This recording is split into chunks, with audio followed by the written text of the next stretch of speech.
O'zbekistonda koronavirusdan zararlanish holatlari soni 172 taga yetdi. Sog'liqni saqlash vazirligi O'zbekistonda yana 5 kishida koronavirus infeksiyasi aniqlangani to'g'risida ma'lumot berdi.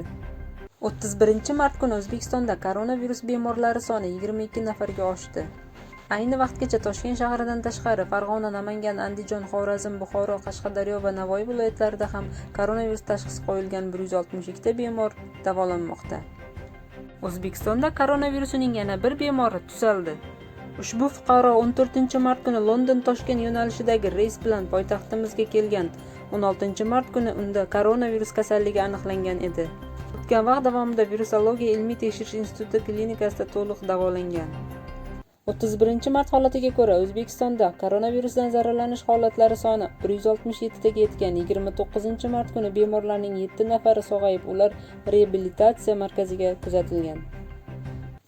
Farg'onada bemorlardan biri og'ir ahvoldaligi ma'lum qilindi. Ayni paytda Farg'ona viloyatida koronavirus infeksiyasiga chalingan 26 nafar bemor viloyat yuqumli kasalliklar shifoxonasida davolanmoqda. Ular orasida yaqinda Umra safaridan qaytgan, shu yilning 24 mart kuni koronavirus infeksiyasi aniqlangan bemorning ahvoli yomonlashgan. 59 yoshli ushbu bemor shu vaqtgacha surunkali o'pka va gipertoniya xastaligi bilan dispanser nazoratida turgan. Hozirda viloyat yuqumli kasalliklar shifoxonasida davolanayotgan bemorda o'tkir nafas yetishmovchiligi 2-darajasi kuzatilmoqda. U ayni paytda sun'iy nafas olish apparatidan nafas olmoqda. Alisher Usmonov O'zbekistonda koronavirusiga qarshi kurash uchun $20 million pul ajratdi. Rossiyalik milliarder kelib chiqishiga ko'ra O'zbekistonlik bo'lgan taniqli tadbirkor Alisher Usmonov O'zbekistonda koronavirusiga qarshi kurash doirasida tadbirlarni qo'llab-quvvatlash uchun $20 million pul ajratdi.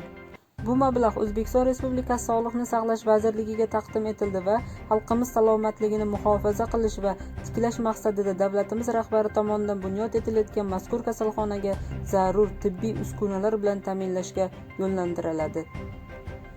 Endilikda 30 martdan O'zbekistonda pul o'tkazmalari va valyuta ayirboshlash banklari vaqtincha yopiladi. Moskvadagi Kommunarka kasalxona bosh shifokori Denis Protsenkoda koronavirus aniqlandi.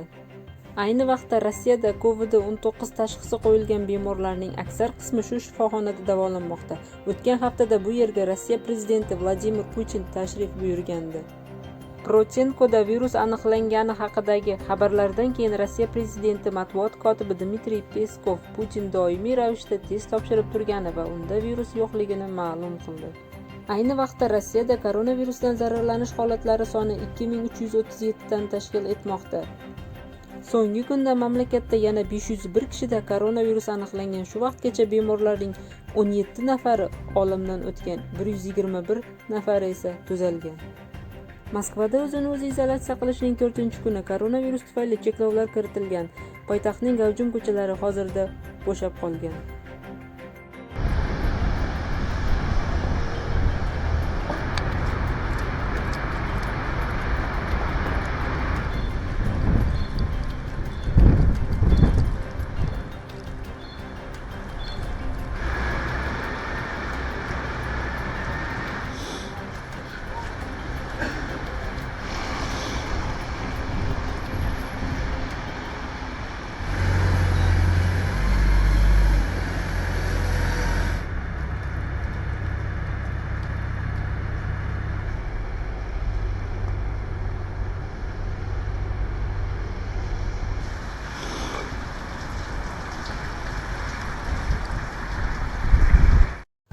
Dunyo bo'yicha koronavirusi bilan kasallanganlar soni 800 mingdan oshdi, vafot etganlar soni esa 38 700 dan oshdi.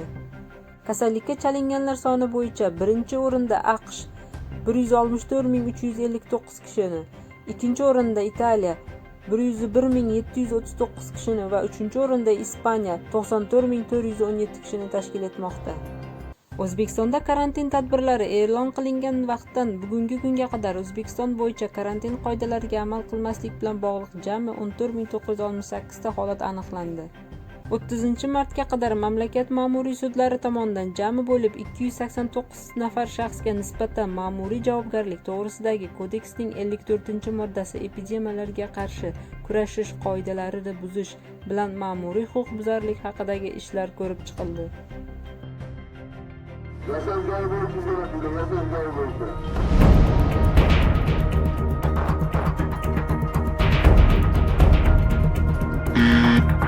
Nima uchun niqobingizni yechib qo'yibsiz? Suv ichayotgandim aka. Suv hozir mana o'zi kuzatib turibmiz, yechib qo'ygansiz anchadan beri.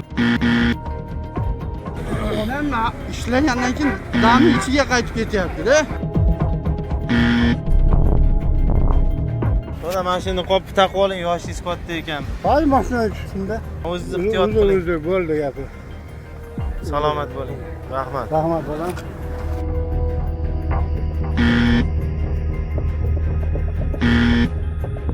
Nima uchun hozir mana jamoat joyidasiz niqob taqmagansiz? Uzilib ketuvdi hozir. Mashina dedim, uzilib Yo, ketdi. bu taqmang, kir bo'lib ketibdi-ku bu. Yo'q, hozir ana qildim, yangi oldim-ku hozir. Buni cho'ntakda olib yurilmaydi. Yo'q, hozir oldim. Hozir olib ana qildim, uzilib ketdi, keyin cho'ntagimga solib qo'ydim. Nima ish bilan shug'ullanasiz? Sotuvchiman Qayerda?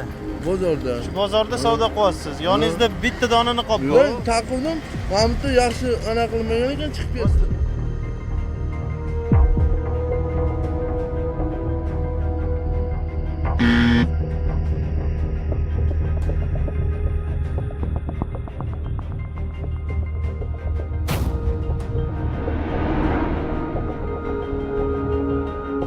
Kim? Bergan 200 gram aroq ichib.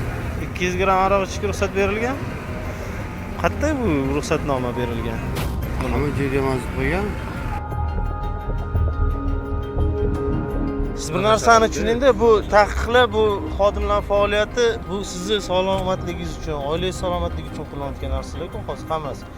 Bularga ham hozir bu yerda o'zligidan o'zligi turishgani yo'q-ku. Bugun bir 5 yoshli qizchami tug'ilgan kun, lekin shu yerda xizmat olib boryapman. Uzr bo'lmasa, akajon, pechkam o'tishingiz mumkin siz, akajon. Xo'p, orqaga qaytib oling, marhamat.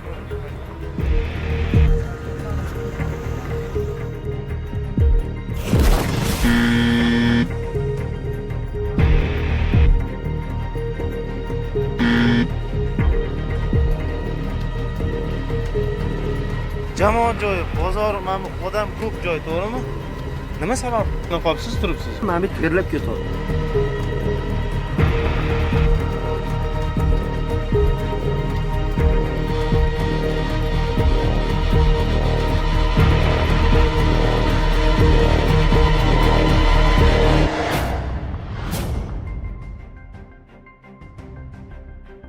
Azizlar, video yoqqan bo'lsa like bosib, podpisatsiya bo'lishni unutmang. Eng so'nggi yangiliklar faqat bizda. O'z fikringizni kommentariyaga yozishni unutmang.